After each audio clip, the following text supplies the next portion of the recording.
Alhamdulillah. Alhamdulillahilladzi bidzikrihi dzakarahu dzakirun wa bisyukrihi syakarahu syakirun wa ala wasi'i judihi wa fadlihi tami'at tami'un wa asyhadu an la ilaha illallah wahdahu la syarika lah wa asyhadu anna sayyidana wa maulana Muhammadan 'abduhu wa rasuluhu la nabiyya ba'dah. Allahumma shalli wa sallim ala sayyidina wa maulana Muhammad wa ala alihi wa azwajihi wa dhurriyyatihi wa ashabihi wat tabi'in lahum bi ihsan ila yaumiddin, amma ba'd. Fa ya ibadallah, usikum wa nafsi bi taqwallah faqad faza al-muttaqun. Faqad qala Allah subhanahu wa ta'ala fi kitabihi al-karim, a'udzu billahi minasyaitonir rajim, ya ayyuhalladzina amanu taqullaha haqqa tuqatih wa la tamutunna illa wa antum muslimun. Shadaqallahul azim. Hadirin jamaah salat Jumat yang dimuliakan oleh Allah. Satu riwayat, suatu saat seorang salihin yang bernama Ibrahim bin Adham, orang yang besar, orang yang hebat, orang yang dekat dengan Allah Subhanahu wa ta'ala, melakukan perjalanan laut mengendarai perahu. Ketika naik suatu kapal di zaman dahulu, maka Ibrahim bin Adham ini orangnya yang terbiasa khumul, tidak ingin terlihat tersohor. Maka di perahu tersebut beliau duduk di pojok sambil memakai selimut.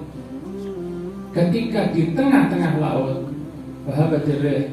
terjadi angin kencang, angin topan di tengah lautan, sehingga laut ini, perahu digonjang-ganjing kanan kiri, diterpa ombak ke kanan ke kiri, begitu hebatnya sampai wajadin nas, orang-orang menjerit semua. Mereka bingung dan mengatakan, sudah, kita hancur. Ini kapal ini bakal karam, kena ombak seperti ini bakal hancur. Maka di sana ada Ibrahim bin Adham yang sedang istirahat. Bangunlah Ibrahim bin Adham, melihat keadaan yang sebegitu hebat. Langsung beliau menadahkan tangan, yang doanya bisa kita pakai untuk setiap hari kita doa seperti itu, hadirin. Dengan dimasukkan saja yang kita minta apa, tapi caranya seperti ini. Maka beliau mengangkat tangan dengan dua kalimat saja, Allahumma araitana qudratak fa'arina afwak. Cuma itu saja. Ya Allah, Engkau telah memperlihatkan kepada kami, ya Allah, bagaimana kuasamu, ya Allah. Kau gerakkan ombak, angin, semua ini, ya Allah. Semua sudah Kau perlihatkan dan kami melihatnya, ya Allah. Sekarang perlihatkan kepada kami ampunan-Mu, ya Allah. Langsung angin hilang, berhenti, dan itu kapal berjalan dengan normal, tidak jadi tenggelam, hadirin. Maka lihat bagaimana the pattern of praying, pola doa daripada Ibrahim bin Adham tadi. Ketika mengakui kebesaran Allah, mengakui kehebatan Allah, kemudian meminta kepada Allah dengan kebesaran tadi. Sebagaimana dikatakan, man arafa nafsa arafa rabbah. Siapa yang tahu dirinya, siapa yang tahu keadaan makhluk, keadaan manusia, dia akan tahu dengan Allah Subhanahu wa ta'ala.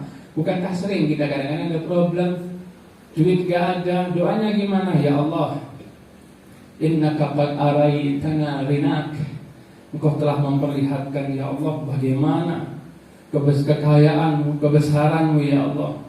Bagaimana kita gak punya duit, Engkau kekayaanmu tidak berkurang sedikit pun. Maka fa'arina ya Rabb rahmatak, maka perlihatkan kepada kami kasih sayangmu, ya Allah. Tahu Allah Ta'ala dikasih, ya. Jadi, puji Allah. Kenali diri kita yang gak ada apa-apanya, minta kepada Allah yang maha besar, maka doa diijabahi Allah Subhanahu wa ta'ala. Makanya kata Nabi Muhammad SAW, dia mengatakan, yustajab li ahadikum, doa kalian semua itu diijabahi, kata Nabi Muhammad SAW. Selama dia tidak keburu-buru.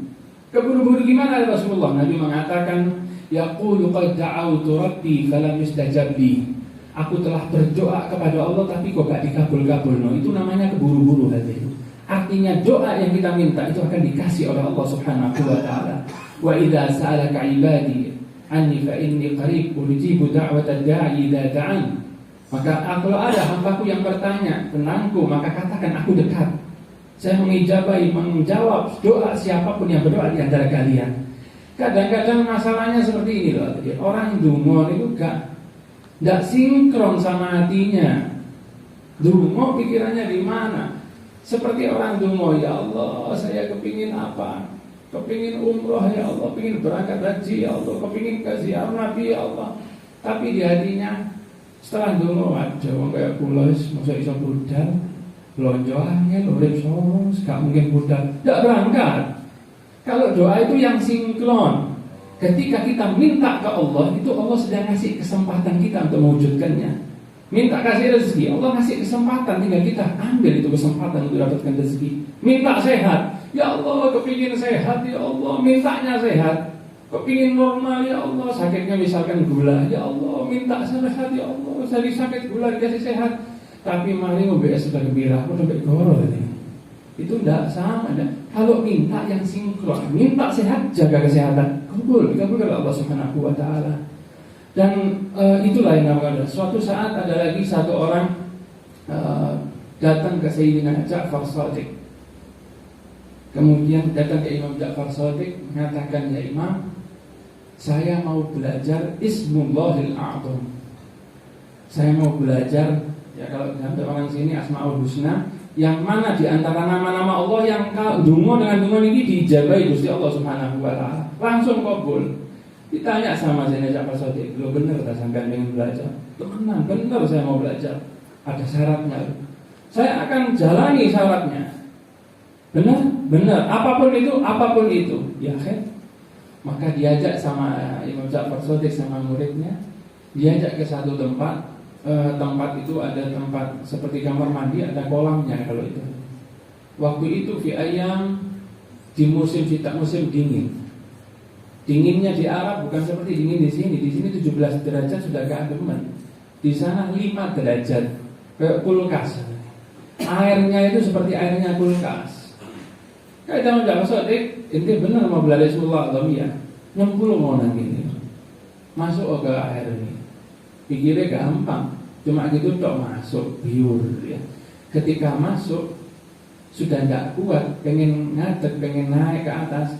Sama menjauh sama muridnya dicemplung lagi, naik ke atas lagi, cemplung lagi, sampai di pikirannya orang ini, loh aku ini katanya mati kok, kayak gini ademik kok gak diselamatkan, tambah kok mau dicemplung terus. Akhirnya dia di situ dia mengangkat doa, ya Allah selamatkan saya ya Allah dari kedinginan air ini dan orang-orang ini ya Allah. Langsung sama Imam Ja'far Shadiq ditarik ke atas. Setelah ditarik ke atas, subhanallah selesai semua. Mana ya Imam, saya katanya tadi syaratnya suruh mandi air dingin. Terus dikasih tahu semua, saya pengen belajar. Sudah, ini sudah belajar. Loh mana? Nah itu tadi doa apa? Saya tadi minta supaya diselamatkan oleh Allah Subhanahu wa Ta'ala. Itu yang terjadi. Maka yang pelajaran bisa diambil, kenapa doa itu diijabi Allah? Tadi itu gak saya selamatin. Ketika itu berdoa seperti itu Allah selamatin. Kenapa? Karena inti sudah berdoa kepada Allah dan tidak bergantung kepada siapapun. Inti nggak bergantung ke anak, nggak bergantung kemanapun. Selama orang itu doa dan hatinya tidak bergantung kepada siapapun, doa itu akan diijabahi oleh Allah Subhanahu wa Ta'ala. Dan itulah yang akan menjadi Ismullahil A'zam. Bukankah kita kalau berdoa seperti itu? Seperti kalau gampangannya orang di pesawat turbulence, lagi di tengah-tengah pesawatnya, dari atas tiba-tiba nganjak ke bawah. Itu semua wis pikirannya pilot itu gak mungkin iso, mesin gak mati gak mungkin iso. Yang bisa menyelamatkan siapa? Cuma Allah toh. Ketika doa seperti itu, maka doa itu akan diijabah oleh Allah Subhanahu wa Ta'ala. Maka sering di zaman Nabi Allah Musa alaihissalam, ada waktu itu ada Bani Israel yang nyembah patung, nyembah berhala. Jadi ada yang melenceng. Sampai Nabi Musa itu dikatakan marah melihat keadaan seperti itu. Akhirnya ada satu orang yang ke berhalanya dungo mengatakan ya sonam. Sonam itu artinya patung. Sod sama nun sama mim. Ya sonam iskini patung kasih saya air, minta makan, minta semuanya. Suatu saat dia mau ngomong berhala tadi keliru. Lidahnya terpeleset. Ya somad, bukan ya sonam tapi keliru. Ya somad at'imni. Ya Somad, ini Somad ini namanya Allah Subhanahu wa Ta'ala. Allahus Somad. Al-maqsudu inda kulil hawaij 'ala ad-dawam. Tujuan dari segala hajat dan senantiasa kapanpun itu Allah. Tempat bergantung itu Allah Subhanahu wa Ta'ala. Ketika ngomong seperti itu, langsung sama Allah diijabah. Akhirnya Nabi Musa tanya, ya Allah, ini orang ini kan nyembahnya patung ya Allah. Terpeleset lidahnya itu ngomong ya somat itu terpeleset. Apa jawabannya Allah Subhanahu wa taala? Ya Musa, apakah ada as-samad, somat selain saya ya Musa? Gak ono, sing jenenge somat ini ya saya saja, kata Allah Subhanahu. Tempat beradakah tempat bergantung selainku, kata Allah Subhanahu wa taala? Gak ada ya Rabb. Maka gara-gara dia terpeleset loh, gak niat, keliru ngomong ya somat, alqaitu fi qalbihi nural hidayah. Saya masukkan ke dalam hatinya cahaya hidayah, wahadani, akhirnya dia kembali untuk mengesahkan aku, balik nyembah Allah Subhanahu wa taala. Di sini kita lihat nanti yang dimuliakan oleh Allah. Maka salah satu faedah yang kita ambil, kalau orang ingin dapat hidayah itu sering baca ya somad, ya somad, ya somad, banyak-banyakin baca ya somad. Maka di sini Allah alqaitu fi qalbihi nurul hidayah. Saya masukkan ke dalam hatinya hidayah, baca yang banyak. Maka yang tadi adalah kenapa? Karena tidak ada tempat bergantung selain Allah Subhanahu wa taala. Maka titik poinnya di as-somad tadi.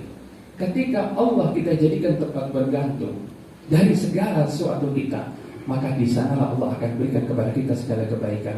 Terus apalagi caranya dungo biar diijabahi Allah Subhanahu wa taala? Ya dungo cuma dari susah tok aja. Lagi bahagia dungo. Kenapa? Karena siapa yang doa kepada Allah, dekat kepada Allah, selangkah ketika dia dalam keadaan bahagia, maka Allah akan tahu ketika dia dalam keadaan susah.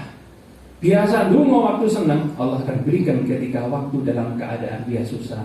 Dan yang terakhir, untuk super caranya doa kita diijabahi Allah Subhanahu wa taala, Nabi menyebut dalam suatu riwayat ketika Allah menceritakan ada orang yang yutilus safar asy'ath akhbar, ada orang yang sudah orang ini ibaratnya bukan orang biasa, orang yang dalam keadaan lusuh, dalam keadaan pakaiannya kotor, bepergian panjang, musafir ya. Yang dia ndonga, ketok lek mau nonton iki dungane mustajab sudah. Dalam keadaan seperti itu, pakaiannya dan lain-lain, dia mengatakan ya Rabb, donga kepada Allah Subhanahu wa taala. Tapi ternyata tidak dikabulkan oleh Allah Subhanahu wa taala. Maka ketika tidak, kenapa enggak dikabulkan oleh Allah Subhanahu wa taala? Bagaimana bisa dikabulkan? Kata mat'am fa mat'amuhu haramun wa mashrabuhu haramun wa malbasuhu haramun wa hudiya bil haram fa anna yustajabu lah.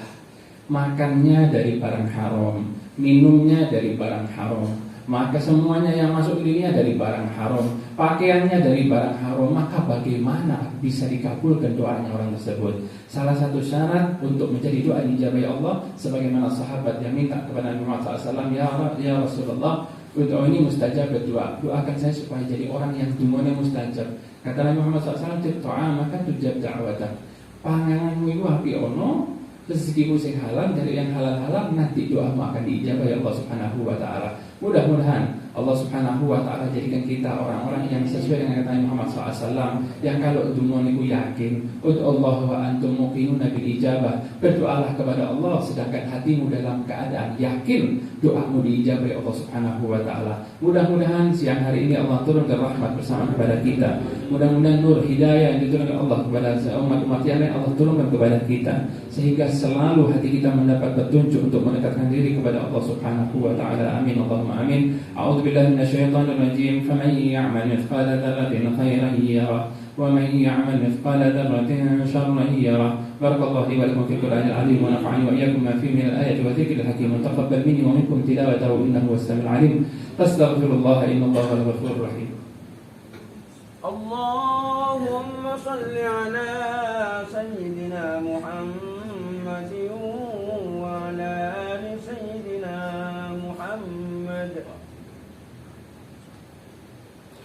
Alhamdulillahi rabbil alamin wa bihi nasta'inu ala umuri dunya waddin wa ashhadu an la ilaha illallah wahdahu la sharika lah wa atubu ilayhi tawbatan 'abdin zalim la yamliku li nafsihi dharran wa la naf'an wa la mautan wa la hayata wa la nushura. وأشهد أن سيدنا ومولانا محمدا عبده ورسوله أرسله الله للعالمين بشيرا ونذيرا وداعيا إلى الله بإذنه وسراجا منيرا. اللهم صل وسلم على سيدنا ومولانا محمد وعلى آله وأزواجه وذريته وأصحابه والتابعين لهم بإحسان إلى يوم الدين. أما بعد. فيا عباد الله أوصيكم ونفسي بتقوى الله فقد فاز المتقون. وقد قال الله سبحانه وتعالى في كتابه الكريم: أعوذ بالله من الشيطان الرجيم: يا أيها الذين آمنوا اتقوا الله حق تقاته ولا تموتن إلا وأنتم مسلمون. واعلموا أن الله قد أمرنا وأمركم بأمر بدأ فيه بنفسه وثنى بملائكة قدسه، فقال تعالى: ولم يزل قائلا: إن الله وملائكته يصلون على النبي يا أيها الذين آمنوا صلوا عليه وسلموا تسليما. اللهم صل وسلم وعظم ومجد وكرم على سيدنا مولانا محمد وعلى آله وأزواجه وذرياته وأصحابه والتابعين لهم بإحسان إلى يوم الدين. ورضي الله عن أصحابه المهتدين سيدنا أبو بكر الصديق وسيدنا عمر بن الخطاب وسيدنا عثمان بن عفان وسيدنا علي بن أبي طالب وعن بقية أصحاب رسول الله أجمعين والتابعين التابعين لهم بإحسان إلى يوم الدين. اللهم اغفر للمسلمين والمسلمات والمؤمنين والمؤمنات الأحياء منهم والأموات إنك سميع قريب مجيب الدعوات وقاضي الحاجات وغافر الذنوب والخطيئات يا أرحم الراحمين يا أرحم الراحمين يا أرحم الراحمين. اللهم اصلح لنا ديننا الذي هو عصمة أمرنا. اللهم اصلح لنا دنيانا الذي فيها معاشنا. اللهم اصلح لنا آخرتنا التي فيها معادنا. واجعل الحياة زيادة لنا في كل خير واجعل الموت راحة لنا من كل شر. اللهم اجعل خير أمرنا آخره وخير عملنا خاتمه وخير أيامنا يوم نلقاك وأنت راض عنا برحمتك يا أرحم الراحمين. اللهم مغفرتك أوسع من ذنوبنا ورحمتك أرجى عندنا من عملنا. ربنا هب لنا من أزواجنا وذرياتنا قرة أعين واجعلنا للمتقين إماما. ربنا آتنا في الدنيا حسنة وفي الآخرة حسنة وقنا عذاب النار. عباد الله إن الله يأمر بالعدل والإحسان وإيتاء ذي القربى وينهى عن الفحشاء والمنكر والبغي يعظكم لعلكم تذكرون. ولذكر الله أكبر والله يعلم ما تصنعون. من الصلاة.